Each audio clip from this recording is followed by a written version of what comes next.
సంవత్సరాల తరబడి ఎన్ని మందులు వాడినా మీ మోకాల నొప్పులు తగ్గట్లేదా? ప్రాణ పెయిన్ క్లినిక్ లో అత్యాధునిక చికిత్స. ఒకవైపు హోరెత్తుతున్న మ్యూజిక్, మరోవైపు నిషా నెత్తికెక్కి మత్తులో హుషారుగా చిందలేస్తున్న మందుబాబులు. అయితే వారితో జతకట్టారు ఓ ఎస్ఐ.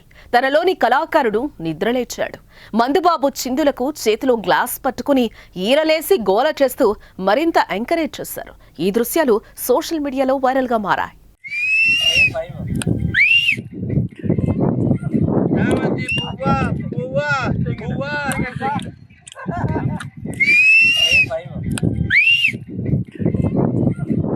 ముండ్లమూరు మండలం శంకరాపురంలో ఇటీవల రాజకీయ వివాదం తలెత్తింది.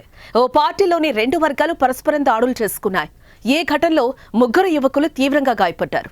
మరో వర్గానికి చెందిన వారిపై హత్యాయత్నం కేసు నమోదైంది. ఈ పరిస్థితులతో ఆ గ్రామంలో ఉద్రిక్త వాతావరణం నెలకొంది. దీంతో పోలీస్ పికెట్ ఏర్పాటు చేశారు. అక్కడ విధులకు ఏఎస్ఐ వెంకటేశ్వర్లను అధికారులు కేటాయించారు.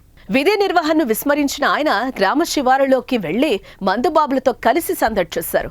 ఈ దృశ్యాలను కొందరు చిత్రీకరించారు. విషయం ఉన్నతాధికారుల దృష్టికి వెళ్లడంతో ఏఎస్ఐను వేకెన్సీ విఆర్కు పంపుతూ జిల్లా ఎస్పీ గరుడ్ సుమిత్ సునీల్ ఉత్తర్వులు జారీ చేశారు. తదుపరి చర్యల నిమిత్తం ఐజీ కార్యాలయానికి నివేదిక సైతం పంపినట్లుగా తెలుస్తోంది.